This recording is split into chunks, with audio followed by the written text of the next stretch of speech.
Ejo bundi ubwo Ukraine yagabaga igitero gikomeye cyambukiranya umupaka ikarasa mu gace ka Kursk ku Burusiya gahana imbibi na Ukraine, ikibazo cya bamwe mu bahanga mu bya gisirikare cyari iki: kubera iki uyu munsi aribwo Ukraine ifashe icyemezo cyo kohereza ingabo zigera mu gihumbi ku butaka bw'Uburusiya ikanohereza ibikoresho bya gisirikare?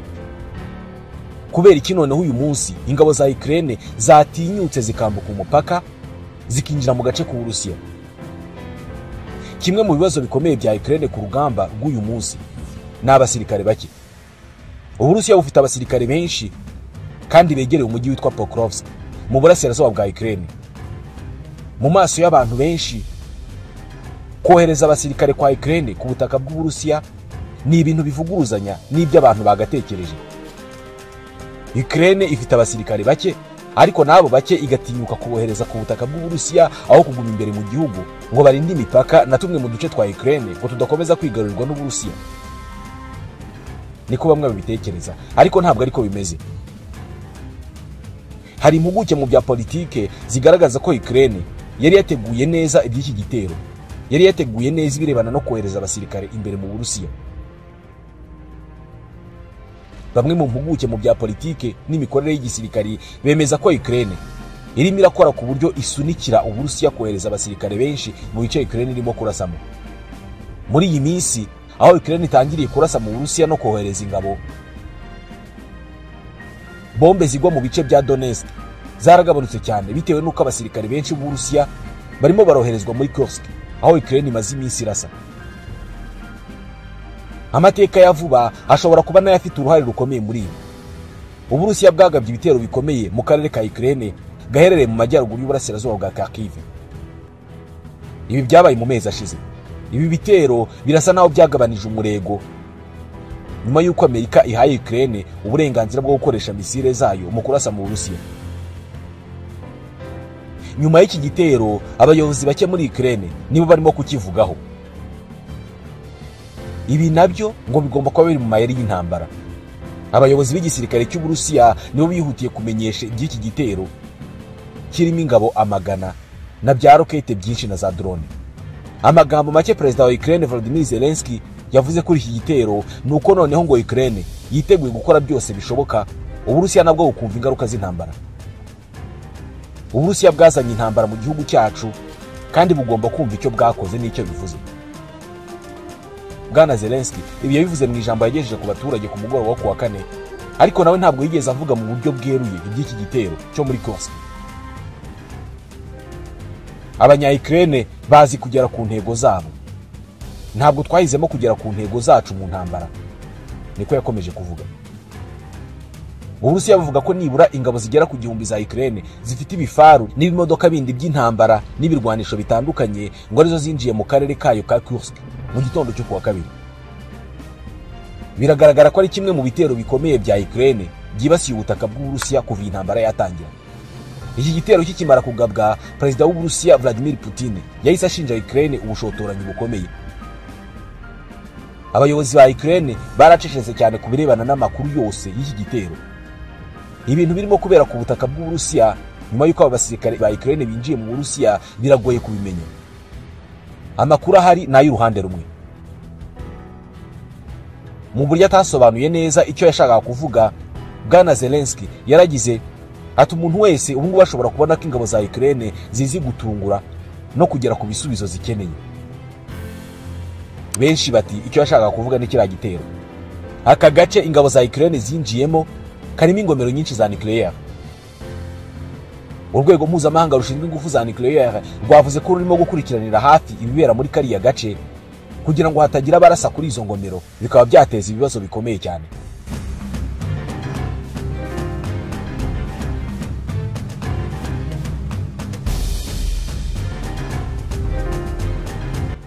Minisiteri y'ingabo y'Uburusiya yatangaje ko ingabo zayo zikomeje gusenya imitwe yitwaje intwaro y'ingabo za Ukraine. Ibingibi ingabo Abarusiya barimo kubikora binyuze mu bitero by'indege, ibisasu bya rokete ndetse n'ibibunda bya rutura. Hari ikigo cy'ubushakashatsi mu by'intambara cyavuze ko amashusho yamaze kujya hanze yerekana imodoka zikoreye intwaro z'abanya-Ukraine zamaze kurenga mu birometero bigera ku 10 mu karere ka Kursk. Ibi ngo zatangiye kubikora mu minsi 2 ya mbere y'igitero. ubuyobozi bw'ingabo z'Uburusiya bushobora kuba buri mu bibazo byinshi by'umutekano imbere mu gihugu. Kuva ingabo za Ukraine zakwinjira mu Burusiya kuwa kabiri, abashyigikiye Ukraine bose barishimye. Bishimiye ko noneho igice kimwe cy'intambara imaze imyaka 2 hafi n'igice irimo kubera muri Ukraine, ubu ngubu icyo gice cy'iyo ntambara kirimo kurwanirwa mu Burusiya. Bamwe bati ubwo Uburusiya bwatangizaga ibi bitero kuri Ukraine mu 2022 bwibwiraga ko ari igikorwa kizamara iminsi mike, Uburusiya bugahita butsinda intambara. None dore intambara imaze imyaka irenga 2 kandi nta gahunda ifite yo kurangira. Muri aya mezi 29 ashize, kenshi abategetsi bakuru b'Uburusiya ntabwo basibye kuvuga ko igikorwa cya gisirikare batangije muri Ukraine ngo kirimo kiragenda neza nk'uko cyateguwe. Perezida Vladimir Putin aheruka kubivuga ni mu kwezi kwa gatanu muri uyu mwaka. Yavuze ko igikorwa cya gisirikare batangije muri Ukraine rwose ngo kirimo kiragenda neza. Gusa ku rundi ruhande hari za drone za Ukraine zarashe mu Burusiya mu bihe bitandukanye.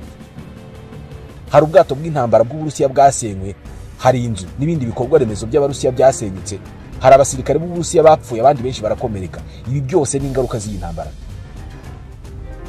Uburusiya bwavuze ko burimo kohereza izindi ngabo n'amasasu mu karere ka Kursk, aho Ukraine yagabye icyo gitero gikomeye mu rwego rwo kwihimura.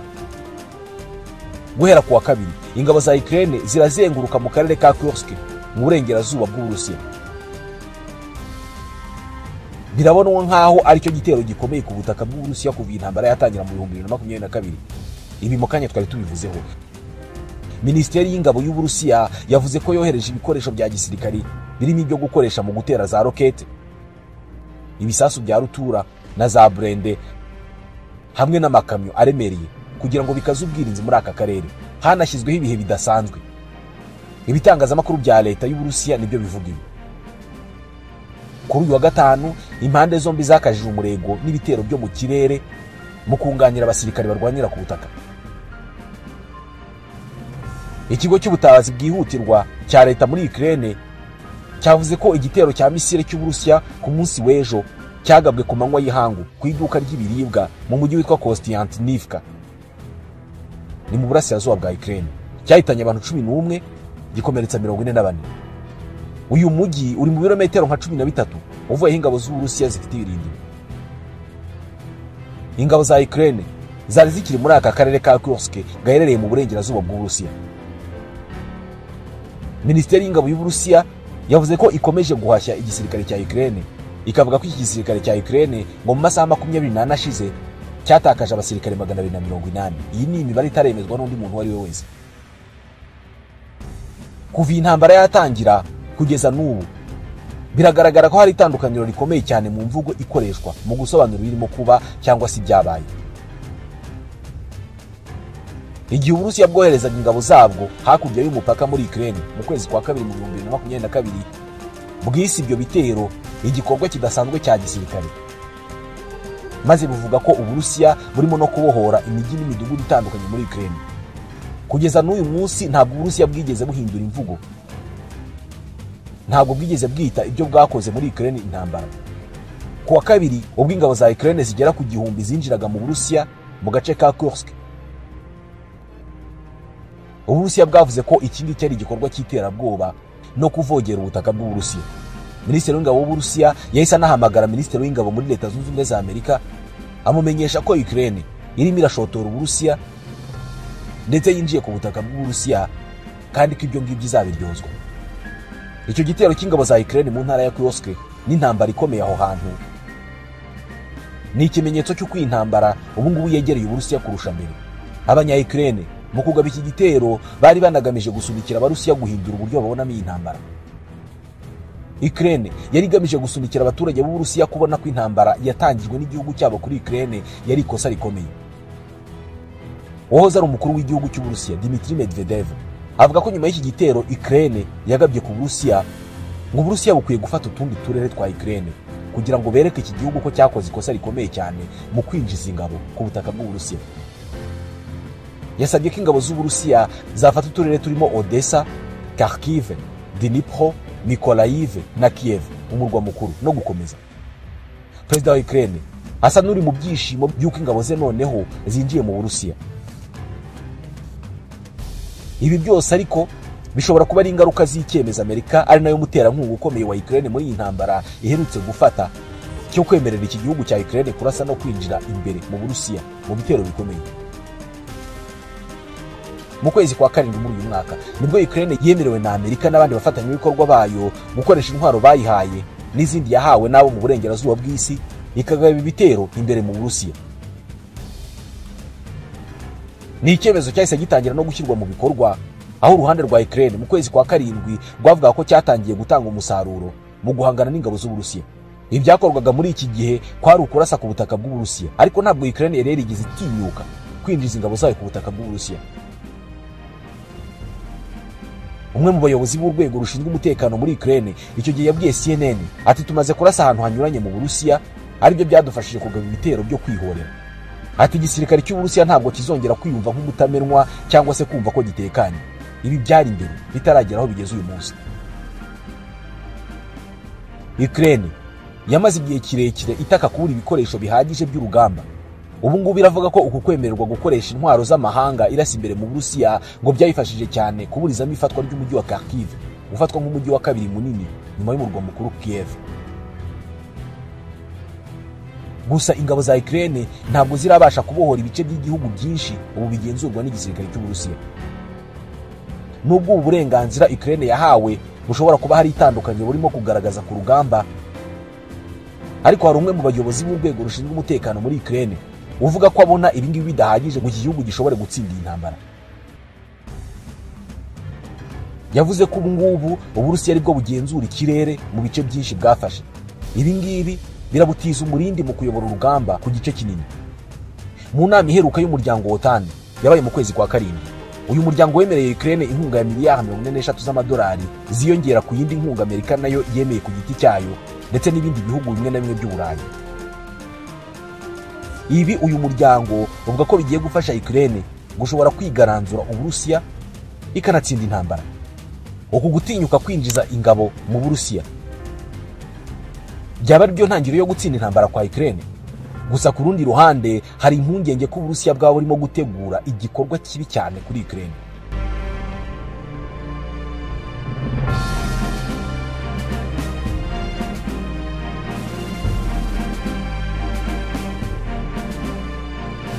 Igisirikare cy'Uburusiya ni igisirikare gikomeye ku isi. Ibyo ntawe ukibijyaho impaka. Hashingiwe ku mafaranga igisirikare gishorwamo, Leta Zunze Ubumwe za Amerika ziza imbere, ariko mu bijyanye no gukora intwaro kuzigeza ku bukana bwa nyuma ku buryo zishobora kwicira rimwe benshi, igisirikare cy'Uburusiya kirihariye, nicyo kiza ku mwanya wa mbere. Kuva mu bihe by'intambara y'ubutita kugera uyu munsi, Uburusiya buyoborwa na Vladimirovich Putin bwashyize umwitangirizwa hagati yabwo n'ibindi bihugu mu bijyanye no gukora intwaro kandi z'ubukana bwo ku rwego rwo hejuru. Inganda z'Uburusiya zikora intwaro zifite ubuhangange bwose isi yose yakenera mu birebana no gukora intwaro. Ku mubumbe wose imbunda z'Uburusiya zirazwi, ziri hose ntaho zidakoreshwa. Izi nganda z'Abarusiya zakoze indege z'intambara nka Sukhoi ndetse na Antonov n'izindi zikomeye cyane. Zakoze ibitwaro kirimbuzi byaba bombe atomike na bombe d'hydrogène. Inganda z'Uburusiya zikora intwaro zaramamaye ku isi hose, ku buryo ibindi bihugu nabyo bifite inganda zikora imbunda bisa n'ibyigira ku Burusiya. Ibijyanye n'igisirikare n'intwaro, n'uyu munsi ibihugu byose byerekeza amaso i Moscow kugira ngo bihahahire intwaro cyangwa se amasomo yo gukora intwaro. Imwe mu ntwaro Abarusiya bakoze igahamura benshi biganjemo abo bahanganye babarizwa mu muryango wa OTAN ni igisasu cya misile cyiswe RS-28 Sarmat. Ni misile y'igitangaza yamenyekanye cyane ku izina rya Satani wa kabiri cyangwa se Sekibi wa kabiri. Iyi misile yateye ubwoba Abanyamerika n'inshuti zabo. Iyi misile iteye ite ku buryo bayita Sekibi? Ikora ite? Ifite ubuhe bushobozi bwo kurimbura no kwica? Iyi ntwaro y'igitangaza reka tuyivugeho. Ku munsi wa nyuma w'umwaka wa 1991 ni ku itariki ya 31 y'ukwa 12, Vladimirovich Putin yagizwe perezida w'Uburusiya asimbura Muzehe Boris Yeltsin. Umwaka wa 2000 n'ikinyejana cya 21 kigitangira, byatangiye Uburusiya bufite umutegetsi mushya waruje ku butegetsi afite intego n'inshingano zo kongera kubaka Uburusiya bushya Uburusiya bufite ubuhangange, akabuhindura igihugu gitinywa ku isi yose, akagabanya umuvuduko n'ubushobozi bw'umuryango wa OTAN wari urimo urasatira Uburusiya mu marembo yabwo. Bimwe mu byo Vladimir Putin yatangiye gushyira mu bikorwa akigera ku butegetsi ni ukubwira igisirikare cye gushyira imbaraga mu gukora intwaro nshya kandi intwaro zihambaye zatuma ahangana n'abashakaga gushyira hasi Uburusiya. Ishami ry'ubushakashatsi mu gisirikare cy'Uburusiya ryahise ryegura ibitabo batangira gukora ubushakashatsi. Imwe mu ntwaro igisirikare cy'Uburusiya cyatangiye gukoraho ubushakashatsi ni intwaro yiswe RS-28 Sarmat. Nyuma y'imyaka myinshi y'ubushakashatsi bw'igihe kirekire rwose, mu ntangiriro z'umwaka wa 2011 leta y'Uburusiya yagiranye amasezerano n'ibigo bizobereye cyane mu gukora intwaro bya Makeyev Design Bureau n'icyitwa Enpomash. Bagiranye ibiganiro kugira ngo batangire gukora no kurema intwaro y'igitangaza iyo nari maze kuvuga, RS-28 Sarmat. Iyi misile ya RS-28 Sarmat nyuma y'imyaka ine ikorwa, mu 2015 Uburusiya bwashyize hanze umushinga wa mbere wayo cyangwa se prototype ya mbere. Yakomeje gukorwa iranatunganywa bikomeye cyane. Nyuma y'imyaka ibiri, mu kwa 12 mu 2017 habaye igeragezwa ryayo rya mbere. Nyuma yaho mu kwezi kwa gatatu no mu kwa gatanu mu 2018 habaye handi magerageza yayo abiri. Arangira misile ya RS-28 Sarmat ikora neza, irangiye rwose imeze neza. Ubwo hari hashize imyaka 8 ikorwa. Igisirikare cy'Uburusiya cyari kimaze kwemeza ko kibonye intwaro nshya y'igitangaza. Muri uwo mwaka wa 2018 hahise hatangwa itegeko mu Ruganda, itegeko ryo gukora misile 50 za RS-28 Sarmat zikorwa neza nk'intwaro ishobora kwifashishwa n'igihugu cy'Uburusiya mu kurinda umutekano wacyo mu gihe waba uhungabanyijwe cyangwa se Uburusiya butangijwe intambara. Nyuma yo gutunganya intwaro ihambaye, reka tuyivugeho, tuvuge ku bushobozi bwayo. Iri mu bwoko bw'izitwa Intercontinental Ballistic Missiles ICBM. Ni misile yambukiranya imigabane.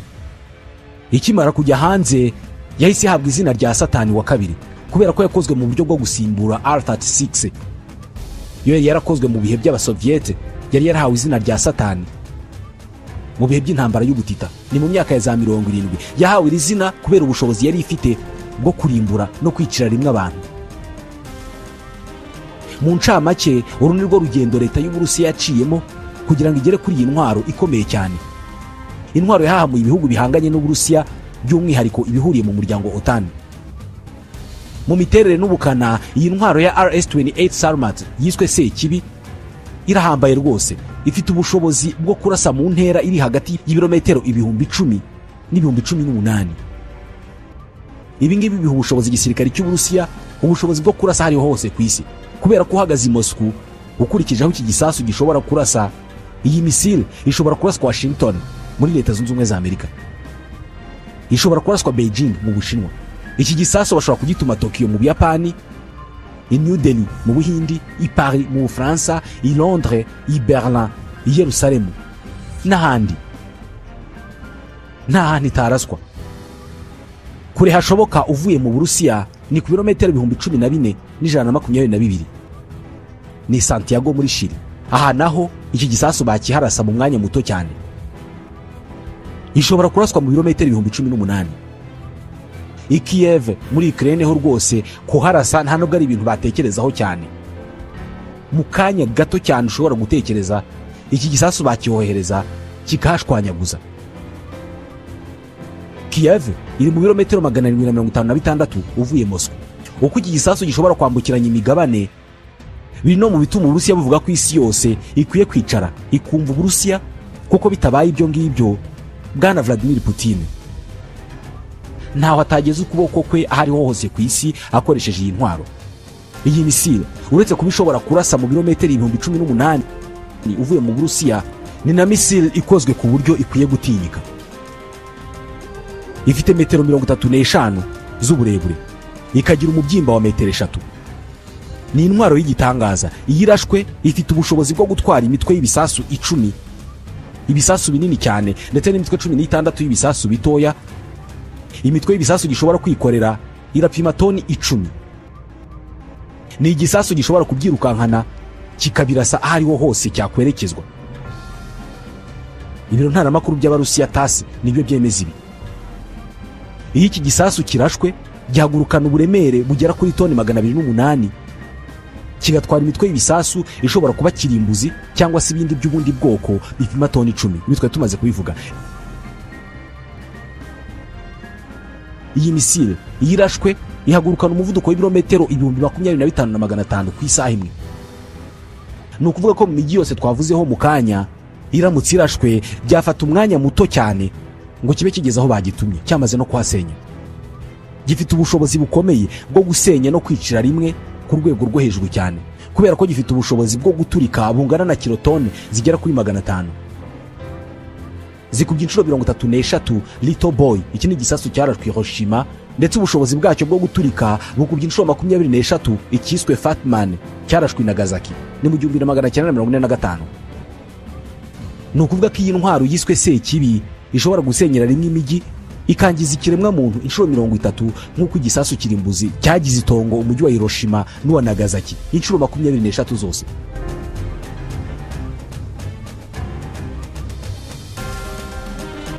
Igisasu cyarashwe Hiroshima cyari gifite ubushobozi bwo guturika bwa kilotone 15, naho iki Nagasaki cyo cyari gifite kilotone 21.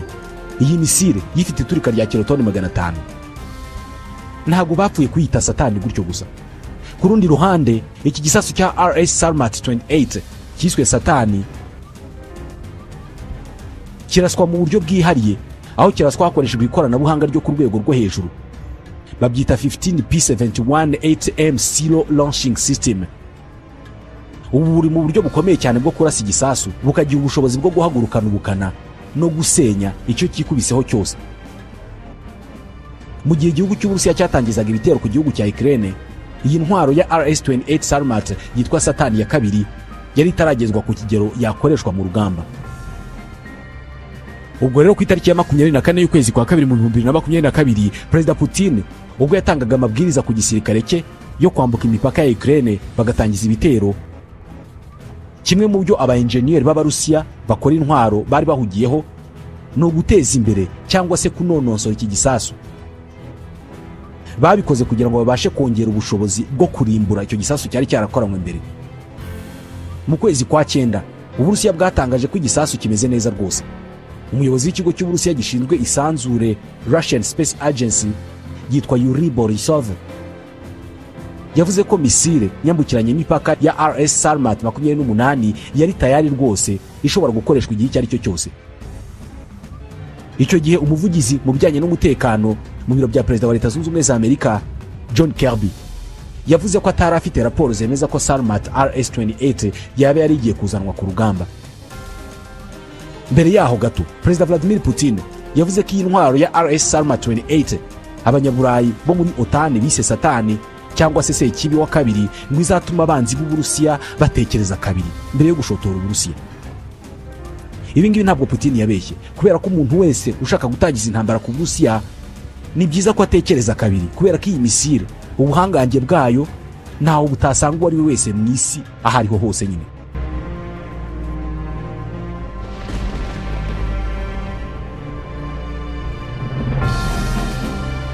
Iyi misile ni ishema ry'Uburusiya bwa Vladimir Putin, ikaba igikoresho gisa n'igitanga agasopo ku banzi b'Uburusiya aho bari hose ku isi. Ni igisasu gishimangira ubuhangange bw'igisirikare cy'Uburusiya. No kucyita Satani ubwacyo byari ubutumwa bwo gutera ubwoba. Kandi birasa naho koko ibi byakoze, kubera ko abanzi b'Uburusiya batinyiye intwaro.